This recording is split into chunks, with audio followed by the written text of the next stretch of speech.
बिस्मिल्लाहिर्रहमानिर्रहीम। अस्सलामु अलैकुम। मेरी ये वीडियो मेरा एक आर्टिकल लाइवस्टॉक लाइवलीहुड के नाम से द न्यूज़ में पब्लिश हुआ है, जो 8 मई 2020 को पब्लिश हुआ। इस आर्टिकल में लाइवस्टॉक की जो अहमियत है कौमी तरक्की में, इसके बाद एग्रीकल्चर में इसका जो शेयर है, इसके बारे में ज़िक्र किया हुआ है कि ये शोबा मुल्क की तरक्की में हर साल कुछ ना कुछ इजाफ़ा कर रहा है।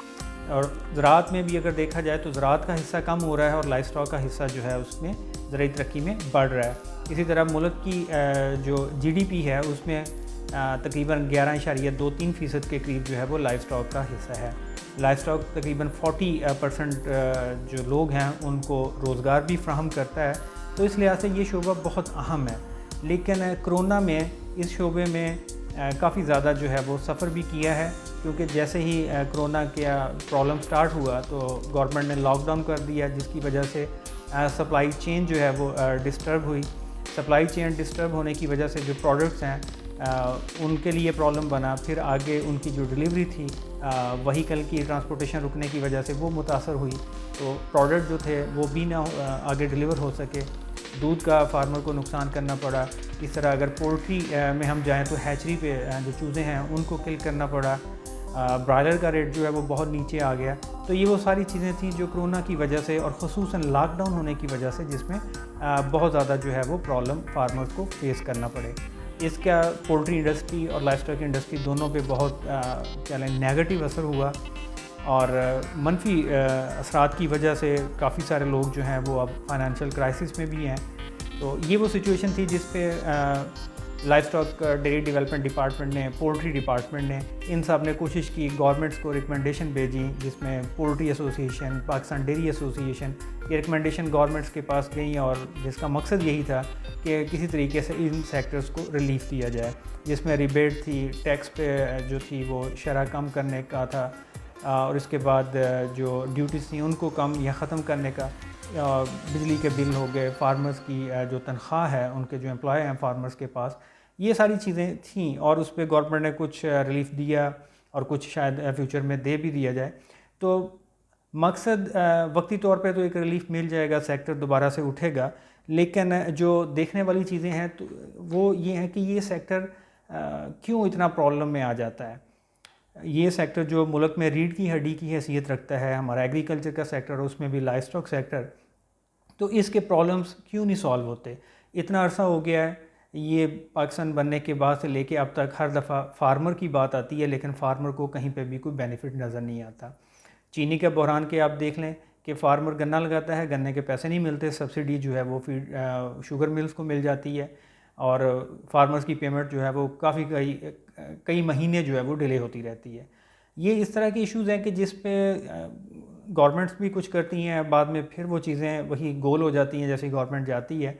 तो ये इश्यूज़ जो हैं ये चल रहे हैं। इसी तरह अगर अब फार्मिंग सेक्टर में आ जाएँ, जिसमें पोल्ट्री फार्मिंग है, तो छोटे फार्मर आहिस्ता आहिस्ता उसमें से ख़त्म होते गए। इसी तरह डेयरी फार्मिंग जो है वो डेवलप हो रही है, फ्यूचर इसका किस तरफ को जाएगा, ये सारी चीज़ें वो हैं जो कह लें कि हमारे मुल्क को आगे माशी तौर पर भी आगे लेके जा सकती हैं और एक आम आदमी की ज़िंदगी में भी अहम रोल अदा कर सकती हैं। अब देखना यह है कि क्या इन सेक्टर्स को गवर्नमेंट अकेले हैंडल कर सकती है या गवर्नमेंट के साथ जितने हमारे बाकी इदारे हैं, फार्मर्स हैं, ये सारे मिल के कर सकते हैं। जो एसोसिएशंस बनी हुई हैं, एसोसिएशंस डेफिनेटली इस सेक्टर्स की बेहतरी के लिए होती हैं और वो अपना रोल भी अदा करती हैं, लेकिन क्या उन्होंने अभी तक हम फार्मर के लिहाज से भी कुछ किया या उसमें फार्मर्स को कितना बेनिफिट हुआ।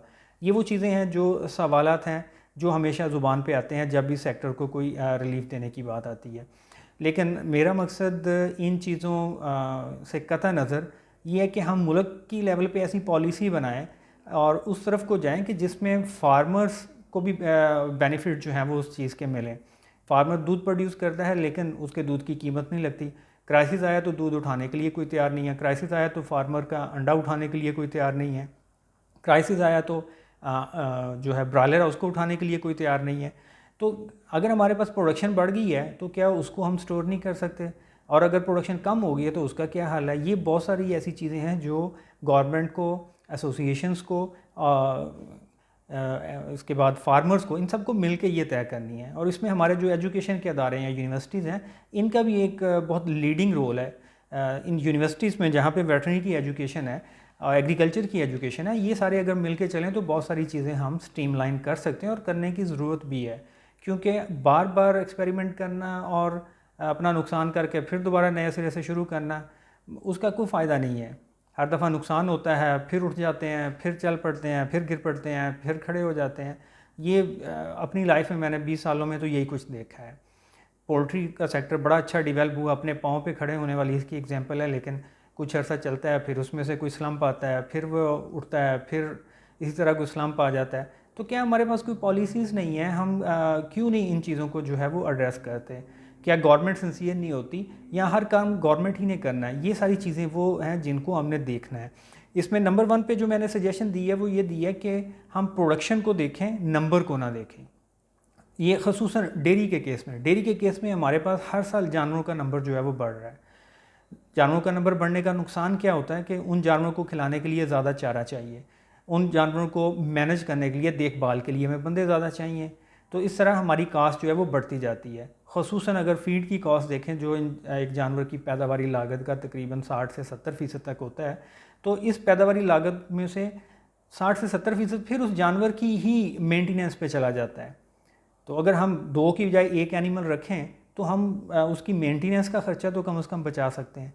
तो ये वो चीज़ है जिसको देखना चाहिए कि हम नंबर जो है वो एनिमल का ना बढ़ाएं। हम कोशिश करें कि जो हमारे पास एनिमल हैं उसमें से अच्छे एनिमल को चूज़ करें और उसमें उनकी प्रोडक्शन को बढ़ाया जाए। अब इस प्रोडक्शन को बढ़ाने के लिए हमारे पास यूनिवर्सिटी या रिसर्च अदारे हैं कि जहाँ पे जेनेटिक्स पे काम हो सकता है कि हमारी जो ब्रीड्स हैं उनमें अच्छे एनिमल्स को सिलेक्ट किया जाए। जंग में हमारे पास RCCI है जो ये साहिवाल की कंजर्वेशन पे उसने काम किया है। अब कम से कम वो एनिमल्स अगर मार्केट में अवेलेबल होते हैं, उनका सीमन अवेलेबल होता है, तो एक टाइम लगेगा लेकिन वो अच्छे जानवर हमारे पास आ जाएंगे। शॉर्ट टर्म में हमारे पास ये है कि हम बाहर से एनिमल को अच्छे एनिमल्स को इंपोर्ट कर लें, उनसे 2 साल 3 साल दूध लें और उसके बाद उनको ज़िबा करके बीफ के तौर पे इस्तेमाल कर लें। वो भी एक अच्छी ऑप्शन है, लेकिन उसमें हर छोटा फार्मर जो है वो उसको अफोर्ड नहीं कर सकता। उसमें मौसम का भी है, फिर उसके बाद उसमें जो चिचड़ या टिक हम जिसको कहते हैं उनकी रेजिस्टेंस का भी इशू है। तो हमारे अपने लोकल एनिमल जो हैं इनको ही अगर हम डेवलप करें और अच्छे एनिमल्स जो हैं उनको आगे लेके आएँ और जो लो प्रोडक्टिव एनिमल हैं उनको अपने फ्लॉक या हर्ड में से निकालें, तो फिर हमारे पर एनिमल जो है या फीकस एनिमल जो है पैदावार जो है वो बढ़ सकती है। हम कह लें कि दूध में चौथे 5वें नंबर पे जाते हैं, लेकिन दूध फिर भी हमें बाहर से मंगवाना पड़ता है, खुश्क दूध आता है और वो हमारे यहाँ सेल होता है। ये वो चीज़ है जो नंबर 1 पे हमें सोचनी होगी कि हमें नंबर को छोड़ के अब हमें प्रोडक्शन की तरफ सीरियसली जाना होगा। क्योंकि जैसे ये जिस तरह लॉकडाउन का इशू बना, फीड की सप्लाई के इशू बने, अगर ये एनिमल हमारे पास कम हो तो हमें कम फीड की ज़रूरत होगी। हम थोड़े स्पेस में ज़्यादा एनिमल रख के और कम फीड में ज़्यादा प्रोडक्शन जो है वो ले सकते हैं। तो नंबर 1 पे जेनेटिक्स और नंबर 2 पे उसकी न्यूट्रिशन। हमारे यहाँ अगर डेयरी न्यूट्रिशनिस्ट देखे जाएँ तो वो बहुत ही कम है। पोल्ट्री पे बहुत ज़्यादा काम हुआ है, डेयरी पे काम नहीं हुआ। तो इस तरफ भी के आने की ज़रूरत है कि जो डेयरी न्यूट्रिशनिस्ट हैं वो इसमें अपना रोल प्ले करें और इन जानवरों के लिए एक अच्छा फार्मूला जो है वो तैयार करें। बदकिस्मती से आप कह लें कि हमारे जो अपने डेयरी एनिमल हैं, कैटल है, बफलो है, इनकी हमारे पास न्यूट्रिएंट रिक्वायरमेंट उस तरह इस्टेब्लिश ही नहीं है जिस तरह हमारे पास होस्टिन जर्सी की हैं। इन पे काम होने की ज़रूरत है। बहुत सारे लोगों ने काम किया भी है, लेकिन वो काम कहीं पे इकट्ठा नहीं हुआ। अगर वो काम इकट्ठा कर लिया जाए और एक मेगा प्लान के ज़रिए जिस तरह जेनेटिक्स का एक सेंटर बन रहा है, तो उस सेंटर में जेनेटिक्स पे काम है, तो इस तरह न्यूट्रिशन पे भी काम हो सकता है कि एक सिंगल अम्ब्रेला के अंडर ये सारी चीज़ें इकट्ठी की जाएं और उसके बाद उनका प्लान बनाया जाए कि हमने इनकी अपने एनिमल्स की न्यूट्रिएंट रिक्वायरमेंट को इस्टेब्लिश करना है। हम बफलो को बड़ा अच्छा एनिमल कहते हैं, लेकिन उसमें हमारा नुकसान है कि वो एनिमल की फीड इंटेक जो है वो ज़्यादा है, लेकिन वो पुअर क्वालिटी रफेजिस को भी ज़्यादा खाता है। ये भी देखा जाए कि उसकी efficiency as compare to an animal से पुअर रफेजिस के मुकाबले में ज़्यादा है। और दूसरे नंबर पे उसमें मिल्क फ़ैट कंटेंट ज़्यादा है, तो मिल्क की क्वांटिटी हमें उससे फ़ैट की बेसिस पे ज़्यादा मिल जाती है। तो ये चीज़ें न्यूट्रिशन के फिर कॉन्टेक्स्ट में आती हैं। मैनेजमेंट पे हमारे लाइफस्टॉक डिपार्टमेंट में बहुत ज़्यादा काम हुआ है, यूनिवर्सिटीज़ में भी, LNDD में भी लोगों ने काम किया है। इस काम को भी इकट्ठा करने की ज़रूरत है। तो इस टाइम पे हम कोशिश करें कि ये सारा डाटा जो है इसको पूल अप करें कोई एक सिंगल सेंटर की तरफ जाएं और वहाँ पे ये सारी चीज़ों का एक लाहेअमल तैयार करें कि हमने फ्यूचर में किस तरफ को जाना है, ताकि फार्मर अपना नंबर एनिमल का कम करे और अपनी जो कास्ट है, कास्ट ऑफ प्रोडक्शन को भी वो कम कर लेगा। जब नंबर कम होगा तो हमारे जो फीड रिसोर्सेज हैं उस पर बर्डन भी कम आएगा और इससे हम बेनिफिट ले सकते हैं। दूसरा, फार्मर्स की कम्युनिटीज़ या कोऑपरेटिव बनाने की ज़रूरत है।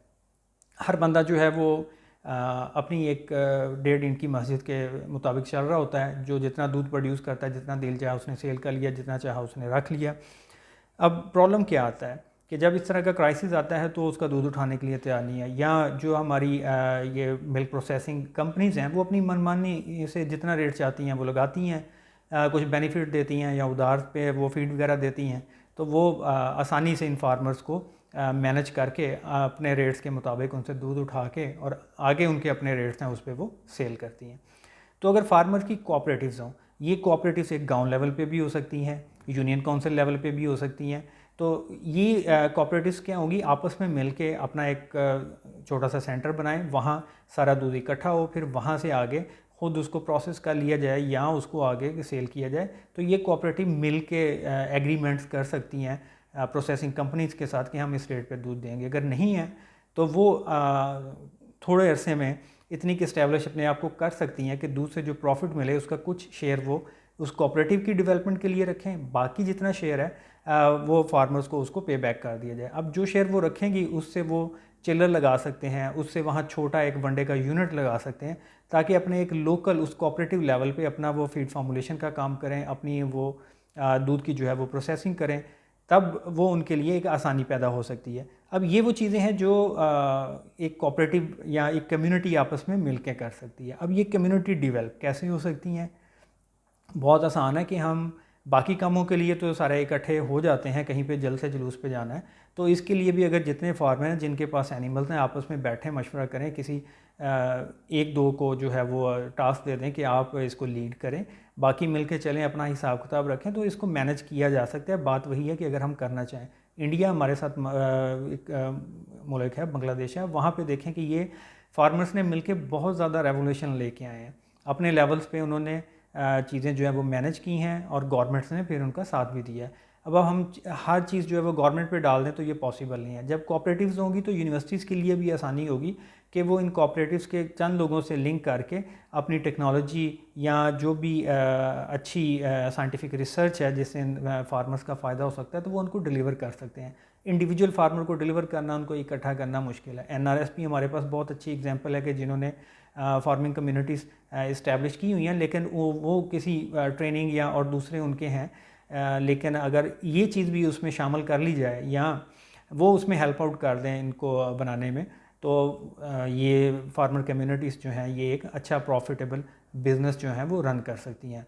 इंडिया का मॉडल हम ले सकते हैं, इस तरह और डिफरेंट कंट्रीज़ हैं उनके मॉडल भी यूज़ किए जा सकते हैं। तो अब जब ये कोऑपरेटिव्स बन जाएंगी तो इस तरह लॉकडाउन या इस तरह के सिलसिले में ये अपना मार्केटिंग कर सकती हैं, वेबसाइट अपनी डेवलप करके या एक छोटी ऐप बना के यूनिवर्सिटीज़ के साथ मिलके ऐप बना लें। और ये भी हो सकता है कि यूनिवर्सिटीज़ इनके साथ मिलके अपना जो यूनिवर्सिटी की एक्सटेंशन के डिपार्टमेंट हैं या लाइफ स्टॉक डिपार्टमेंट है, ये इनके साथ मिलके एक लाहेअमल बना सकते हैं कि इनका जो दूध प्रोड्यूस हो वो, क्योंकि क्वालिटी का दूध होगा, यूनिवर्सिटी में उसको टेस्ट किया जा सकता है, टेस्ट करने के बाद उसकी यूनिवर्सिटी में पैकिंग की जा सकती है, वहाँ पे सेल पॉइंट बनाए जा सकते हैं। हमारे पास वेटरनरी यूनिवर्सिटी लाहौर की एग्जांपल है कि वहाँ पे मीट और दूध ये चीज़ें सेल हो रही हैं, तो ये बाकी यूनिवर्सिटीज़ में भी किया जा सकता है। बात सिर्फ ये है कि ये जब तक इकट्ठे नहीं होंगे आगे नहीं बढ़ा जा सकता, और फार्मर्स की डेवलपमेंट के लिए ज़रूरी है, वरना जो आपके इंडस्ट्रीज़ के लोग हैं वो तो पहले भी काम कर रहे हैं और करते रहेंगे। इदारा किसान एक दफ़ा बना, बड़ी अच्छी एग्जांपल थी, ये फार्मर कोऑपरेटिव की बहुत अच्छी एग्जांपल थी, लोगों को इससे बेनिफिट भी हुआ, लेकिन बाद में बंद कर दिया गया। जो भी वजूहत थी, क्या ये चीज़ें दोबारा नहीं शुरू की जा सकती? क्योंकि अब वो दौर आ रहा है कि घर बैठ के हमें काम करना जो है वो पड़ेगा, चाहे जाए कि हम ख़ुद जाके मार्केट में जाएं, आप घर पे चीज़ें बनाएं, वहाँ से डिलीवरी मैन आपसे लेके जाके आगे डिलीवर कर दे, आपकी अपनी डिलीवरी सप्लाई चेन हो सकती है, आप खुद सप्लाई कर सकते हैं। तो कोऑपरेटिव बनाने का मकसद क्या होगा कि जो सारा गांव का दूध है उस एक कोऑपरेटिव का दूध है वो एक जगह इकट्ठा हो जाएगा, तो उसकी वैल्यू बढ़ जाएगी। अगर मेरे पास 10 रुपये हैं तो उसकी कोई वैल्यू नहीं है, लेकिन अगर 10 बंदों के 10 रुपये इकट्ठे होकर 100 रुपया बनता है तो उसकी एक वैल्यू बनती है। 100 रुपये से आप कोई चीज़ ले सकते हैं, 10 रुपये से शायद कुछ भी ना आए। तो ये चीज़ें हमें देखनी होंगी। हम आपस में लड़ने के लिए हर वक्त तैयार होते हैं, तो आपस में मिलके भी इन चीज़ों को हम डेवलप कर सकते हैं। प्लेटफॉर्म जो है ये बहुत अच्छी एग्जांपल है। हमें पता होगा कि कहाँ पे कितना दूध अवेलेबल है, आप अपने दूध की सप्लाई बताएं और जहाँ पे डिमांड होगी। अभी गर्मियाँ आ रही हैं, गर्मियों में दूध की अवेलेबिलिटी वैसे ही कम हो जाती है, तो क्या इस टाइम पे हमारे पास अपॉर्चुनिटी नहीं है कि हम अपने दूध का जो है वो रेट लगवा सकें और फार्मर्स जो हैं उससे बेनिफिट उठा सकें। इसके बाद एग्रीमेंट भी किए जा सकते हैं, जिसको हम produce and off take agreement भी आप कह सकते हैं। गवर्नमेंट भी इसमें रोल प्ले कर सकती है कि वो फार्मर्स को कहे कि आपका ये टारगेट है, आपने इतना दूध प्रोड्यूस करना है और हमें देना है। अब एक डेटाबेस हमारा बन सकता है। हमें पता होगा कि इस यूनियन काउंसिल में या इस कोऑपरेटिव से इतना दूध जो है वो अवेलेबल होगा। अब इस दूध की खपत कहाँ पे होनी है, ये बीच में गवर्नमेंट का चैनल आ सकता है कि जो इस चीज़ को मैनेज कर दे। यूनिवर्सिटीज़ के बिज़नेस डिपार्टमेंट इसमें आ सकते हैं कि जो इस चीज़ को मैनेज कर लें, तो आगे फिर उसकी सप्लाई जो है वो की जा सकती है। तो इसमें हम अपना बहुत अच्छा डाटाबेस भी बना सकते हैं। अभी हमारे पास देखा जाए तो कहीं पे भी कोई डाटाबेस नहीं है, क्या प्रोड्यूस हो रहा है, कितना सेल हो रहा है, कितना वेस्ट में जा रहा है। हमारे पास एक इकोनॉमिक सर्वे या इस तरह का स्टेटिस्टिक्स आता है और उसकी बेसिस पे हम अपनी कैलकुलेशंस करते हैं। तो क्या हम रियल टाइम डाटाबेस की तरफ नहीं जा सकते कि हर एरिया से फार्मर अपना डाटा खुद से इनपुट उसमें करे? हाँ, इसमें लोगों को ये इशू आता है कि जब हम अपना डाटा खुद से देते हैं तो उसमें जनाब टैक्स लग जाएगा, उसमें इस तरह के प्रॉब्लम्स आ जाएंगे। तो ये चीज़ें भी एक वक्त आना है कि हर बंदे ने टैक्स नेट में आ जाना है। इस तरफ से नहीं आएंगे, दूसरी तरफ से किसी और तरह से उसको ले आया जाएगा, लेकिन टैक्स हम पे करेंगे तो अगर हम पे लगता है तो वो भी हमारे ही फ़ायदे के लिए है। लेकिन अगर गवर्नमेंट उस टैक्स को किसी और पे किसी और तरह इस्तेमाल कर लेती है, उसमें हमारा बेनिफिट नहीं होता। तो ये एक ऐसा फैक्टर है कि जिस पे सबकी रिजर्वेशंस हैं। कोई भी जो पैसा कमाने वाला है वो अपना पैसा नहीं देता जब तक उसको श्योर ना हो कि ये पैसा अच्छे काम के लिए इस्तेमाल हो। जिस तरह हम ज़कात देते हैं, सदका देते हैं, उसका मकसद यही होता है। तो ये टैक्स भी इसी तरह ही है कि हमारा मुल्क जो है वो चले। तो अगर टैक्स नेट में आते भी हैं तो उसमें भी पॉलिसीज़ बनाई जा सकती हैं। जब हम खुद मिल के इतने स्ट्रॉन्ग हो जाएं तो हम गवर्नमेंट को इस पर लेके आ सकते हैं। तो हमारा डाटाबेस जरूर डेवलप होना चाहिए। अभी इस साल जिस तरह गंदम प्रोड्यूस हुई है, गवर्नमेंट ने परचेज़ की है, मैक्सिमम उन्होंने परचेज़ करने की कोशिश की है ताकि ये प्रॉब्लम्स जो वीट शॉर्टेज के हैं या प्राइस के इश्यूज़ आते हैं वो ना हो सकें। तो ये हम दूध में, अंडों में, मीट में भी कर सकते हैं। बात वही है कि कितने लोग इस नेट में आना चाहेंगे। तो अगर जितने लोग इस नेटवर्किंग में आ जाएं, उनको अगर कोई बेनिफिट मिलता है या गवर्नमेंट कोई ऐसा उसमें मैकेनिज़्म बना लेती है कि उन लोगों को बेनिफिट ज़्यादा मिल जाए, जिस तरह अभी फाइलर और नॉन फाइलर का है, तो वो हमारे काम आ सकता है। इसमें फार्मर कम्युनिटी जो है वो इस्टेब्लिश हो सकती है। इसके बाद एक आखिरी जो उसमें पॉइंट दिया था कि ओवर और अंडर प्रोडक्शन का, कि ज़्यादा या कम प्रोडक्शन। आमतौर पे हमारे यहाँ पोल्ट्री में इशू आता है कि किसी टाइम पे पैदावार बहुत ज़्यादा है, बहुत ज़्यादा ब्रायलर हो गया, बहुत ज़्यादा डे ओल्ड चूज़ा बन गया, मार्केट में सेल नहीं होता, प्राइस कम हो जाती है। अंडे ज़्यादा हो गए, उनकी मार्केट में सेल नहीं है। देखो देखी सब ने अंडे वाली मुर्गियाँ रख लीं तो लेयर फार्मिंग की वजह से उनका रेट कम हो गया। अब ये वो चीज़ें हैं कि जिस पे एक कोटा सिस्टम बनाया जा सकता है कि हम देखें कि हमारी रिक्वायरमेंट कितनी है और हम प्रोड्यूस कितना कर सकते हैं, और उसके मुताबिक उसकी प्राइस कैप भी की जा सकती है। आमतौर पे प्राइस कैपिंग पे इशू आता है कि जनाब गवर्नमेंट प्राइस फिक्स ना करे, इससे फार्मर को नुकसान होता है। लेकिन अगर इनपुट और आउटपुट और उसमें एक जायज़ प्रॉफिट के साथ अगर ये कर लिया जाए तो ये भी हो सकता है। अगर ये नहीं भी करना तो कम से कम इतना तो हो कि जो प्रोडक्शन का डाटा है वो तो वहाँ पे हो, और ये भी पता हो कि इस एरिया से कितना दूध जो है वो प्रोड्यूस होगा। तो ये प्रोडक्शन का इस तरह रिकॉर्ड रखने का एडवांटेज हो सकता है। तो इस तरह हमारी ओवर प्रोडक्शन जो है उसको भी चेक किया जा सकता है। फिर अगर ओवर प्रोडक्शन होती है तो हमारे पास आगे एक्सपोर्ट के चैनल हैं, उनको हम एक्टिवेट कर सकते हैं। और लेकिन जब तक हमें पता नहीं होगा कि अगले 2 महीनों के बाद हमारे पास क्या सप्लाई में आएगा, तो हम एक्सपोर्ट के और वो जो एग्रीमेंट्स हैं वो कैसे कर सकते हैं, उसको उस चेन में कैसे लेके आ सकते हैं। बीफ में हमारे पास बड़ा इशू है, हमारे पास बीफ ब्रीड नहीं है, उस क्वालिटी का हमारे पास बीफ प्रोड्यूस नहीं होता। लेकिन ये चीज़ें जब तक हम एक चैनल में नहीं लेके आते, हम इन चीज़ों को रिकॉर्ड में नहीं लेके आते, तब तक पॉसिबल नहीं है। फिर इस तरह अंडर प्रोडक्शन का समटाइम इशू आ जाता है। जैसे दूध की अभी गर्मियाँ हैं तो दूध की कमी होगी, तो वो प्रॉब्लम आएगा कि जनाब दूध जो है वो कम प्रोड्यूस हो रहा है, तो अब इसका रेट बढ़ जाएगा, फार्मर को बेनिफिट हो जाएगा उस टाइम पे। लेकिन उसमें कंज्यूमर का नुकसान होता है। तो क्या हम ऐसा कोई सिलसिला नहीं कर सकते कि प्राइजेज़ जो हैं वो मेंटेन रहें? प्राइस कैप एक ऑप्शन है, लेकिन कोई ज़रूरी नहीं है, क्योंकि ओपन ट्रेड में आप इसको कर भी सकते हैं कि जैसे कोई चाहे उसको बेचना। लेकिन बात वही फिर आ जाएगी कि अगर गवर्नमेंट एक कोटा सिस्टम को इस्टेब्लिश करती है और उसमें सबको एतमाद में लेके ये डिसाइड कर लेते हैं कि हमने कितना प्रोड्यूस करना है अकॉर्डिंग टू हमारी जो ज़रूरियात हैं, और फिर उसमें से जो एक्सेस है उसको हमने बाहर किस तरह करना है, तो इसमें हम सब का भला है। फार्मर हजरात जो हैं वो उनकी अगर ओवर प्रोडक्शन होती है तो वो बाहर एक्सपोर्ट हो जाएगी।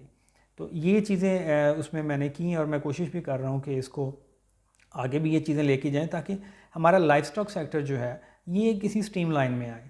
एग्रीकल्चर सेक्टर इतने अरसे से सुनते आ रहे हैं और उसके जो नुकसान लोग बर्दाश्त करते हैं, वो दुख होता है कि एक फार्मर अपना सारा टाइम उस पर लगाता है, उसके बाद उसको मिलता नहीं। इसमें चाहे कोई एक छोटा फार्मर है, प्रोग्रेसिव फार्मर है, नुकसान सबका ही होता है। छोटा फार्मर बर्दाश्त कर नहीं पाता, प्रोग्रेसिव फार्मर जो है वो कुछ हद तक उसको बर्दाश्त कर लेता है, लेकिन नुकसान तो है। तो हम अगर इन चीज़ों को देखें, और आमतौर पे हमारे जो छोटे फार्मर्स हैं, जो एक मेजर पोर्शन है 40 से 40-50% तक हमारा जो छोटा फार्मर है वो इसमें आता है। अगर वो सारे मिल के एक सेटअप बनाने में हम कामयाब हो जाते हैं, और इसमें डेफिनेटली गवर्नमेंट की हेल्प चाहिए। गवर्नमेंट की हेल्प चाहे मॉनेटरी ना हो, लेकिन जो मैनेजमेंट पॉइंट ऑफ व्यू से है, उसके जो अदारे हैं उनके साथ वो लोगों को हैंडल करने में, एक्सटेंशन का अदारा है, यूनिवर्सिटीज़ हैं, इस तरह हमारा livestock and dairy development department है। तो इनके जो लोग हैं ये फार्मर्स के साथ मिलकर इन चीज़ों को इस्टेब्लिश कर सकते हैं। तो मेरी दुआ है कि हमारा मुल्क तरक्की करे। ये मेरी नहीं, हम सब की दुआ है कि हमारा मुल्क तरक्की करे। और तरक्की के लिए यही चीज़ें हैं कि मुल्क के अंदर अपनी जब तक पैदावार नहीं होगी, हम इस दफ़ा क्यों बचे रहे लॉकडाउन में कि हमारे पास अपनी पैदावार थी, हमने आराम से खा लिया। जो मुल्क दूसरे मुल्क से मंगवा रहे थे, वहाँ पे इन चीज़ों का भी ख़तरा था कि फ़ूड की बहुत ज़्यादा शॉर्टेज हो जाएगी। तो अल्लाह से दुआ है हमारा मुल्क तरक्की करे, और मुल्क की तरक्की में हम सब की तरक्की है। अल्लाह हाफ़िज़।